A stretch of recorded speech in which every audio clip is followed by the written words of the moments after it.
Hey everyone, and welcome back. I think we all think about this at some point. Like, what does it actually mean to live a meaningful life? Yeah, Not just a happy life, but one that feels really fulfilling. it's a question that's resonated with philosophers and everyday folks for centuries. Exactly. And so the source material we're exploring in this deep dive is a podcast called Finding the Right Ingredient for a Meaningful Life. Okay. And they use this really cool metaphor of a recipe, Uh-huh. which I think is a great way to break down like such a complex topic. Yeah, I see what they're doing there. A recipe implies, specific ingredients Right.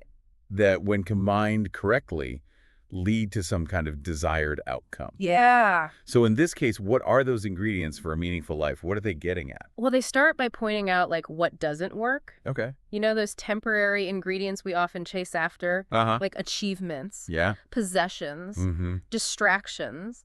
We think these things will bring lasting happiness, but they inevitably fall short. Yeah, it's like that saying, money can't buy happiness. I feel like we all kind of know that deep down, Right. but it's hard to resist sometimes. You achieve a goal, you acquire something you've always wanted, yet that sense of fulfillment, it's just so fleeting.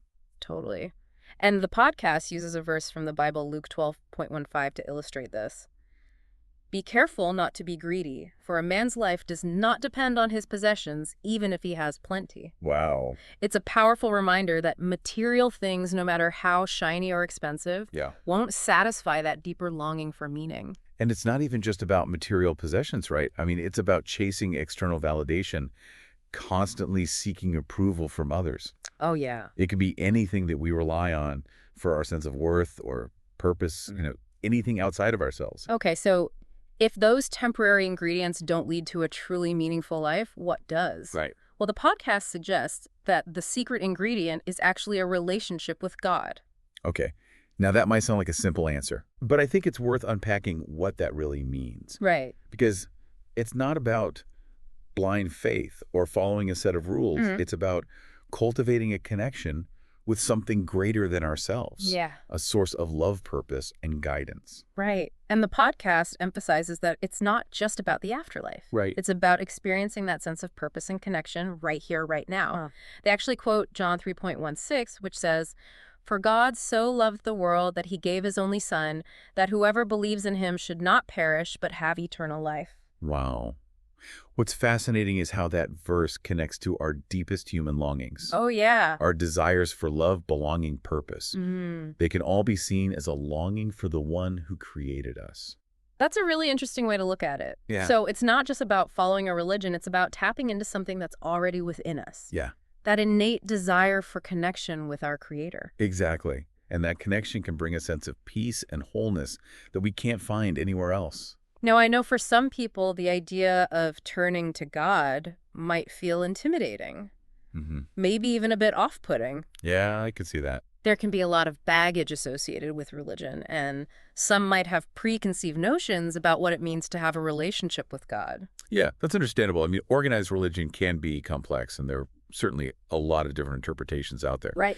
But what's interesting about this podcast is that they emphasize God's loving and compassionate nature. Yeah. They talk about how he wants us to experience joy and peace, and that he desires a personal relationship with each of us. Yes. And they actually quote a verse from Psalms 139.16, which says, "Your eyes saw me when I was like a platoon, and all these things were written in your book in the days they were formed." That's a beautiful passage. It is. It suggests that we are each known and loved by God, Yeah. that we're not just random beings floating through space. Mhm. There's a sense of purpose and intentionality to our existence. It's like knowing that there's a bigger plan unfolding, even if we can't always see the full picture. Exactly. Okay, so we've talked about these temporary ingredients that don't quite satisfy, Uh-huh. and this idea of a relationship with God as the secret ingredient for a meaningful life. Right. But I'm curious to explore what that actually looks like in practice. Yeah, that's the key question, isn't it? Yeah. It's one thing to talk about it conceptually, but how does this secret ingredient actually manifest in someone's day-to-day life? Right. How does it influence their decisions, their relationships, their overall sense of purpose? That's what we'll be diving into next, so stay tuned. Okay. One of the most intriguing things in this podcast is this whole idea of surrender. Go. It's not about, becoming passive or giving up on your dreams. Yeah. It's more about like letting go of that need to control everything, to Right. be the master of your own destiny, and trusting that there might be a path unfolding that's even better than what you could imagine on your own. Okay, that makes sense. But surrender is kind of a loaded word, you know? It can feel kind of scary, I get that. like giving up agency or resigning yourself to whatever fate throws your way. Yeah, but the way the podcast presents it is more about aligning yourself with a higher purpose, Okay. trusting in a force greater than yourself that has your best interests at heart. So it's not about becoming powerless, but rather like tapping into a different kind of power. Exactly. And they use this powerful analogy of letting go of the steering wheel and allowing God to take the lead. Oh, wow. It's about surrendering your need to micromanage every detail and trusting that you're being guided towards something truly meaningful. That's a really powerful image. And I think it ties back to what we were talking about earlier, that sense of God knowing us intimately, having a plan for our lives even before we were born. Yeah. That idea from Psalms, right? Yes. Psalm 139.16. Okay. It suggests that we're not just wandering aimlessly through life. Right. There's a purpose to our existence, a path that's been laid out for us. Mm-hmm. And surrender in this context is about trusting in that path, even when we can't see where it's leading. Okay, so how do we actually practice this surrender thing? It sounds great in theory, Yeah. but letting go of control can be tough, It is. especially in a world that constantly tells us we need to be in charge, Yeah. to hustle and grind our way to success. It's definitely a process, not a switch you can just flip on. Right. But the podcast offers some practical suggestions. Okay. They talk about the importance of starting each day with prayer, Mm-hmm. just taking a few moments to connect with God, Yeah. to acknowledge His presence in your life, and to ask for guidance. I like that it's framed as a conversation, Yeah. not some formal ritual. Right. Just talking to God as you would a friend, Uh-huh. sharing your hopes and fears, asking for direction. Right, and it doesn't have to be a long, drawn-out thing. Yeah. Even just a few minutes of quiet reflection can make a huge difference. Okay. They also talk about the importance of reflecting on Scripture, Mm-hmm. not as a chore, but as a way to connect with God's wisdom and guidance. I remember they specifically mention Psalms 1 and John 3.16 as good places to start. Those are great choices. Yeah. Psalms 1 is all about finding joy and fulfillment in aligning yourself with God's will, Okay. while John 3.16 reminds us of the immense love that God has for humanity and the incredible gift of salvation through Jesus. So it's not just about reading words on a page. Right. It's about letting those words speak to your heart, allowing them to guide your thoughts and actions. Exactly. Yeah. And the podcast also emphasizes that this journey of faith is not meant to be walked alone. Yeah. They talk about the importance of finding community, of connecting with like-minded individuals who can support and encourage you along the way. There's that sense of belonging again, that we're all part of something bigger than ourselves. Right. And they also talk about the importance of serving others, Okay. of finding ways to use your gifts and talents to make a positive impact on the world. That's such a crucial point. It's not just about receiving blessings. It's Yes. about being a blessing to others. It's about taking that sense of purpose and gratitude you found and channeling it outward. You know, as we're talking about all this, I'm struck by how it all ties back to that initial metaphor of the recipe. Oh, yeah. It's not just about adding one ingredient and Huh. expecting a miraculous transformation. Right. It's about combining all these elements, prayer, scripture, community service, Yeah. and letting them simmer together over time. And allowing that process to change you from the inside out. It's about surrendering to God's work in your life and trusting that He's shaping you into the person He created you to be. It's a beautiful and ongoing process, Yeah. and it's one that we can all participate in regardless of where we are on our spiritual journeys. Okay, so we've talked about the practical steps, but I'm curious to hear your thoughts on the benefits. Yeah. What does the podcast say about the kind of happiness and fulfillment that comes from having a relationship with God? Well, it's important to note that they're not promising a life free of problems or pain. Yeah. In fact, they acknowledge that challenges are a part of every human experience. That's realistic. Life is full of ups and downs no matter who you are or what you believe. Exactly. Mm-hmm. But what they suggest is that having God at the center of your life gives you a different perspective on those challenges. How so?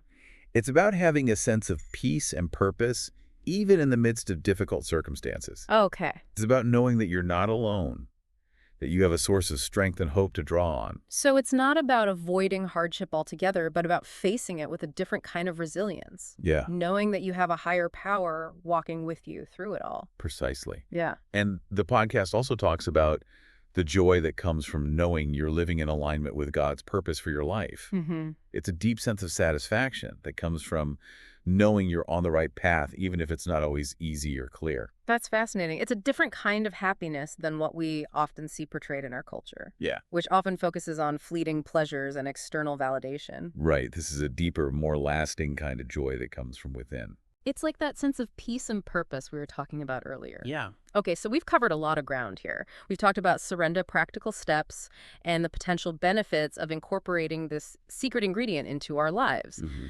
But I think it's important to acknowledge that this is just the tip of the iceberg. Absolutely. There's so much more to explore and discover when it comes to faith and spirituality. Right. And the beauty is that it's a lifelong journey of learning, growing, and deepening your connection with God. Well said. Yeah. All right. I think it's time to shift gears a bit. Okay. We've explored the concepts and principles, Yeah. but I think what really brings this whole secret ingredient idea to life is seeing how it plays out in real-world situations. Mm-hmm. What do you say we brainstorm a bit, drawing on what we know from the podcast and our own understanding? Okay. And imagine how this letting go and letting God approach might make a difference in people's lives. I'm game. It's like taking this secret ingredient and testing it out in different recipes for life. Perfect. Let's dive in. So we've talked about like surrendering control and trusting in a higher power. Yeah. We've explored these practical steps like prayer and connecting with community. Mm-hmm. But what I think really brings this whole secret ingredient thing to life Yeah. is seeing how it plays out in like those messy real life situations we all face. Totally. I agree. It's one thing to talk about faith and surrender in the abstract, Right. but it's another to see how those principles actually guide people's decisions and like shape their responses to, life's curveballs. So for this last part of our deep dive, Right. let's get specific. Yeah. Imagine someone who's feeling totally stuck in their career, unfulfilled, maybe even a bit lost about their true purpose. Yeah. How might this like God at the center perspective shift their approach? That's a great example. I mean, we've all felt that pang of, is this it? At some point in our professional lives. Oh, yeah. Instead of just frantically sending out resumes or feeling trapped, this person might start by taking a step back and really reflecting on what brings them joy. So maybe instead of what job will pay the most, Yeah. it becomes what work would make me feel like I'm using my gifts to make a difference? Exactly.